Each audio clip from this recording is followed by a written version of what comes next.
Did anyone ever truly sit you down and share the unvarnished truths about stepping into your 80s? It's not about the obvious milestones like birthdays or slower mornings. No, it's about a subtle yet profound shift, a quiet metamorphosis that few openly discuss. It's a period woven with threads of deep wisdom, yet also significant loss. A time of profound presence, but sometimes unsettling distance. Moments of deep peace can coexist with unexpected bouts of loneliness. And if we're not prepared for these changes, they can arrive like an uninvited guest, leaving us wondering, why did nobody tell me this was coming? In this video, we're going to bravely explore 5 unvarnished realities of life beyond 80. Our aim isn't to instill fear or to depress you, but to offer clarity. Because when you can see these shifts approaching, you are no longer at their mercy. You gain the power to prepare, to adapt, and to meet them not with surprise, but with enduring strength. We'll talk about the evolving landscape of your relationships, the body's new language, the natural dance of independence, the quiet hum of feeling invisible, and that crucial invitation to redefine your purpose to avoid the ache of regret. Stick with us until the very end, because while some of these truths may feel heavy, they also swing open the door to something incredibly powerful. Deep acceptance, profound resilience, and the invaluable chance to sculpt the final rich chapters of your life with dignity that no one else defines but you. Let's truly talk about what life after 80 brings and how you can navigate it with open eyes, steady hands, and your head held high. Point 1. The evolving social landscape. One of the first, most deeply felt shifts after 80 isn't physical.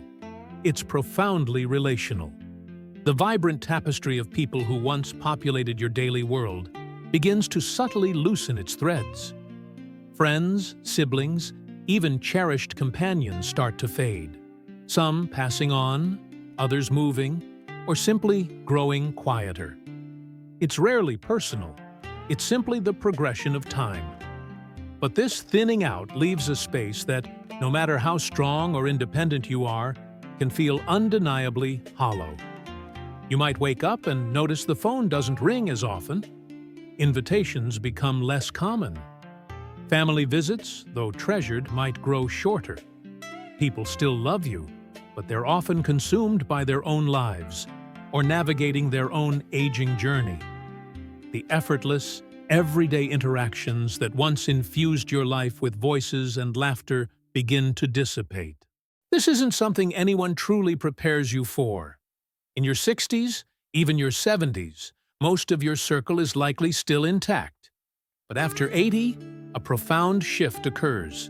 You begin to outlive many. You might find yourself outpacing conversations or realizing that the cultural touchstones you remember are distant history to others.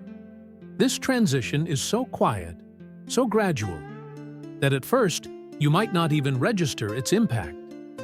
I remember Evelyn, 88. For decades, she was the heart of her neighborhood garden club. Over the years, members moved away or passed on. Evelyn found herself the last remaining original member. "It's a peculiar feeling," she told me, "to look around at new gardeners who are lovely, but they don't know the stories of the roses I planted. It's like being the last book on a shelf." The ache of that solitude isn't always expressed with loud sobs. Sometimes, it's just the long, quiet echo after a meal, or the realization that the list of people who truly understand your life's narrative is steadily shortening, and you feel powerless to stop it. But here's the powerful truth. Knowing this reality means you possess the agency to act. You can cultivate new connections, even when old doors have closed. You can actively seek out ways to remain connected on your own terms, whether it's joining a community group, initiating a weekly phone call, or even writing letters. Because after 80, true connection doesn't simply come knocking. You often have to seek it out, to cultivate it with intention. And that, my friends, takes a courage you already possess. Point 2. The body's new language. By the time you reach 80, your body no longer whispers. It speaks in clear, often unyielding tones. Those little aches that used to come and go now tend to linger. The fatigue that once vanished after a brief nap might now stretch, stubbornly, into the next day. Even a minor health setback can dramatically reshape your life, sometimes almost overnight. You might wake up feeling fine, go about your usual routine, and by evening, something feels subtly off. A faint dizziness, a stubborn cough, or a sudden weakness. Suddenly, you find yourself in a waiting room, hearing medical terms like monitoring or possible admission. What used to be dismissed with rest now demands immediate, often extensive, attention. And frequently, there's no returning precisely to how things were before. The old normal becomes a memory, replaced by a new normal. What makes this stage particularly challenging isn't just the physical discomfort, it's the profound unpredictability. You can diligently do everything right. Eat healthily, engage in gentle movement, prioritize your sleep, and still feel as if your body has a mind of its own. A simple misstep can lead to weeks, even months of recovery. A common bug can leave you utterly drained for days. And even when you recover, things don't always fully revert. Your balance might feel a bit off. Your breathing might require more conscious effort. The old bounce back isn't what it used to be. I vividly recall Arthur, 85, a former marathon runner. He was incredibly sharp, active, and proud of his enduring strength. After a seemingly minor slip resulting in a sprained ankle, everything shifted. It wasn't just the pain, he confided. It was the revelation that weeks of mandated rest turned into months of significantly reduced strength. My confidence evaporated. He sighed. I thought I was simply taking a brief pause, but my body treated it like a full stop, a hard reset. That's the part no one truly tells you about life at 80. Rest, in many instances, is not always restorative in the same immediate way. It can, unexpectedly, morph into a period of decline. You realize you're not bouncing back to an earlier state. You are, in fact, adapting forward. But here's where the strength in knowing this truth lies. You begin to honor your energy with far greater wisdom. You learn to pace yourself, not out of fear, but out of profound respect for the incredible journey your body has carried you through. You begin to treat your health not as a guaranteed constant, but as a precious, daily practice. And when you embrace this perspective, even if the youthful bounce has lessened, your footing becomes immeasurably steadier. You might walk a bit slower, but you do so with greater awareness.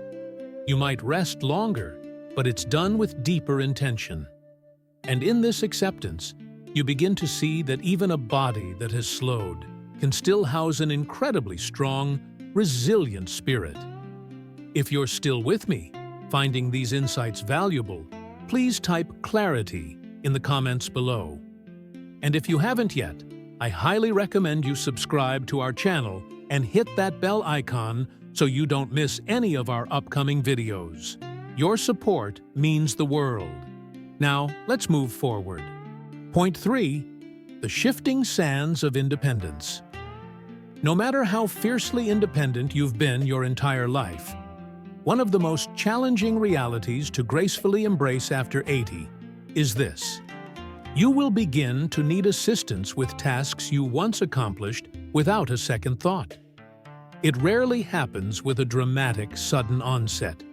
Instead, it creeps in quietly, subtly, until one day you find yourself consciously avoiding the high shelves, or gripping the stair railing just a little tighter. You hesitate before getting behind the wheel on a rainy day. And even though a powerful part of you still feels vibrantly capable, another part quietly acknowledges that some things simply aren't as effortless as they once were. What makes this reality particularly difficult isn't merely the physical shift. It's the profound emotional one. For those who have spent decades nurturing, providing, and taking care of others, the very idea of becoming the one who needs help can feel deeply uncomfortable. You might begin to experience fleeting moments of feeling like a burden, or you might find yourself instinctively hiding what you can no longer manage. Skipping a grocery trip rather than asking for a ride, or attempting to fix a light bulb even with an aching shoulder. The deep-seated desire to remain autonomous doesn't diminish with age. It often grows even stronger. But the profound truth is that independence after 80 looks fundamentally different than it did at 60. It's not about stubbornly doing absolutely everything alone. It's about cultivating the wisdom to discern when to reach out and possessing the deep courage to graciously accept the hand extended to you. I once knew Walter, 89, a former carpenter. He prided himself on his self-reliance, but one icy winter, he slipped on his driveway. No broken bones, just a bruised hip and deeply bruised pride. He didn't tell anyone for 2 days, hoping it would resolve. But his daughter, noticing his quietness, prompted the truth. She began showing up once a week, not just with groceries, but to simply sit for coffee. At first, Walter resisted. "I'm perfectly fine," he'd gruffly insist. But over time, those coffee visits transformed into a cherished ritual. And eventually, he admitted, "You know, it's actually quite nice not having to carry everything alone anymore." That's the essence of the shift. It's not a sign of weakness. It's a profound act of wisdom. It's understanding that accepting a helping hand isn't a surrender of your independence. It's, ironically, a powerful way of safeguarding it. Because when you allow someone to assist you in climbing those stairs or driving you to an appointment, you are, in essence, granting yourself more years, more energy, more freedom to engage in the activities that truly matter most to you. And not all help has to come from people. It can manifest as strategically placed grab bars, a stable stool in the kitchen, or clear reminders. These small, thoughtful supports don't diminish your dignity. They meticulously preserve it. After 80, the bravest, most empowering thing you can utter might just be, "I could use a hand." Because the older you become, the more profound strength you demonstrate by consciously choosing safety over stubborn pride, peace over relentless struggle, and genuine connection over isolating yourself. Point 4. The quiet veil of invisibility. One of the more subtle, yet profoundly painful, realities of life after 80 isn't about the body's limitations or the occasional memory lapse. It's about your very presence in the world. Slowly, you may begin to feel invisible. Perhaps not to the people who genuinely love you, but certainly to the broader world around you. The young cashier might look past you. The doctor might address your adult child instead of you. The server might automatically assume you can't hear or decide for yourself. It starts subtly, then becomes more frequent, and even if you try to brush it off, it often lands somewhere deep. Because no matter our age, we all possess a fundamental human need to be seen, to be acknowledged, to matter. And when you've lived a full, rich life, worked diligently, raised a family, navigated countless decisions, weathered storms, it's profoundly jarring to feel dismissed, simply because your skin has acquired a few more folds, or your hair has beautifully grayed. What makes this particularly hurtful is that it's rarely born of malice. More often, It stems from a fast-paced world that forgets slow steps, can still carry a lifetime of incredible stories. It comes from a society often obsessed with youth, one that neglects to honor the immense strength it took to reach this age. And unless you choose to speak up, to assert your presence, you risk subtly shrinking, not because you've genuinely lost your voice, but because the world around you seems to have stopped listening. I remember Margaret, 86, who volunteered at her local historical society for over 30 years. She was a walking encyclopedia of local lore. One day, a visitor posed a complex question to a staff member. A question Margaret could have answered in exquisite detail. But the query, and the staff member's response, simply skipped right over her.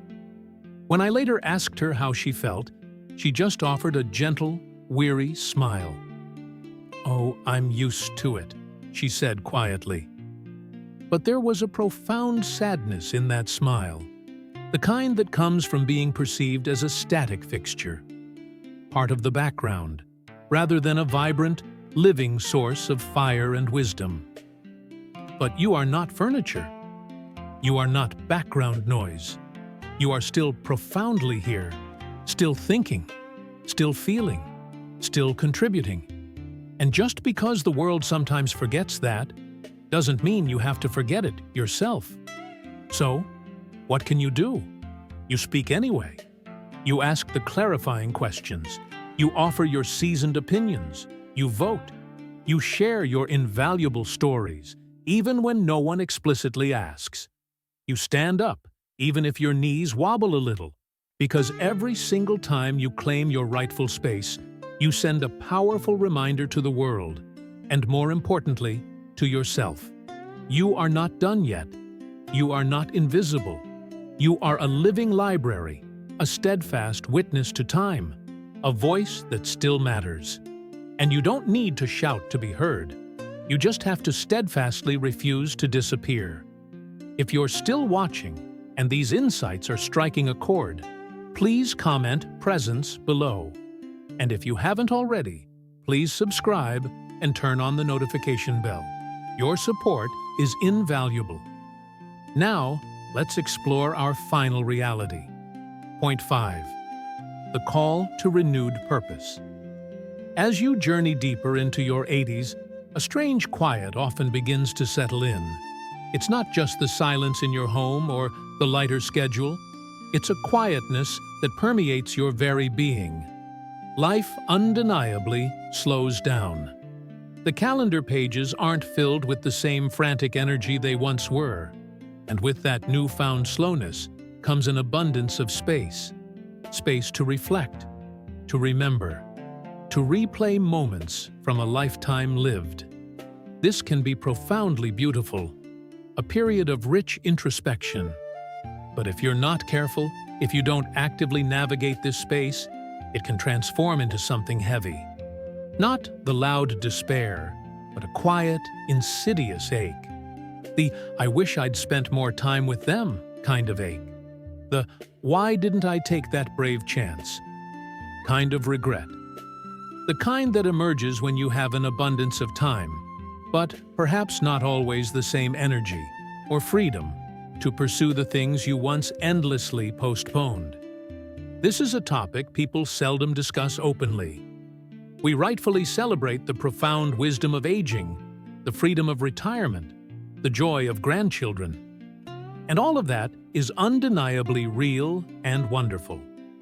But so too is the lingering, often unspoken question. What now? If you've dedicated your entire life to working, to giving, to raising children, to serving, and then, quite suddenly, all of that ceases, it can feel as though your very purpose is fading away with it. I knew Robert, 88, a dedicated craftsman. After he retired, he felt a deep sense of pride, but also a peculiar emptiness. "No one really needs me to build tables anymore," he once said, a note of melancholy in his voice. But that wasn't entirely true. He just hadn't yet discovered a new way to be needed. Because purpose, like life itself, doesn't simply retire. It transforms. It changes its shape. Perhaps you no longer possess the physical capacity to build houses, but you can build profound confidence in your great-grandchildren through your stories. Perhaps you don't lead meetings, but you lead with unwavering presence when someone is grieving. Perhaps you don't solve grand problems, but you can quietly solve loneliness with a genuine smile to a neighbor. The true danger of regret isn't that you've made mistakes, for we all have. The danger lies in sitting in those mistakes for too long, allowing them to fester without transforming them into something meaningful. But when you consciously choose to redefine purpose, not as endless productivity, but as profound presence, as deep connection, as the simple act of being, you begin to realize that you still possess an immense amount to give, not just to others, but profoundly to yourself. Because the most crucial, most deeply fulfilling work you will undertake after 80 may not be for legacy or for public applause. It may very well be this: waking each day with profound kindness in your heart, maintaining an open curiosity in your eyes, and summoning enough courage to quietly ask yourself, how can I bring light into the world today, even if it's just a tiny flicker? That, my friends, is not regret. That is redemption. And it is never, ever too late to find it. Reaching your 80s is an extraordinary achievement. No small feat. It is a profound landmark, meticulously built upon decades of love and loss, tireless effort, profound change, and unwavering resilience. But with that hard-won strength, inevitably come new challenges, some subtle whispers, others undeniably loud. And facing these realities head-on doesn't diminish you. It makes you incredibly honest. It means you have lived long enough to truly see life for what it is: unpredictable, sometimes unfair, yet still profoundly, unequivocally worth showing up for. So, as we conclude, I invite you to reflect. Which of these 5 unvarnished realities struck you the most deeply? Was it the quiet space that emerges when your social world begins to evolve? Was it the frustration of a body that no longer recovers with youthful vigor? Was it the quiet discomfort of naturally needing a hand when you've spent a lifetime being the helper? Or perhaps it was that unsettling feeling of quiet invisibility when the world moves too fast to truly see you? Or that persistent ache that can surface when your purpose feels less clear? Whatever it was, I hope you felt truly seen in this discussion. Because the absolute truth is, you are not walking this path alone in any of it. Not in the inevitable slowing down, not in the moments of forgetting, not in the profound questions that might keep you awake, or the quiet moments that make you ponder what comes next. And here, my friends, is the most beautiful news. Even now, even at this advanced stage, you still hold immense power. You get to choose. You can choose to actively cultivate connection. You can choose to honor your need for rest. You can choose to bravely ask for help.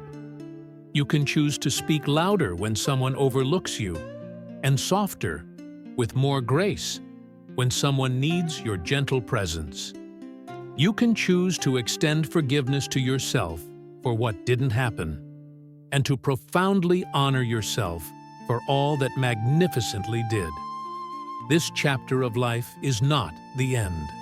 It is, perhaps, the most profound, most deeply resonant part of your story. It's the part where every single word you utter carries immense weight. It's the part where small, intentional gestures mean infinitely more than grand ones ever could. It's the part where your unwavering presence, your profound patience, and your unique, seasoned perspective become your most potent, most beautiful power. Thank you so much for joining us today. We'd love to hear from you. Please leave a comment below and share one significant thing you learned or resonated with, and how you plan to integrate this insight into your own life. Your thoughts are incredibly important to us. If you found this video valuable and helpful, please take a moment to like it, subscribe to our channel, and share it with someone who might benefit. Your support truly empowers us. Thanks for watching, and we eagerly look forward to connecting with you in our next video.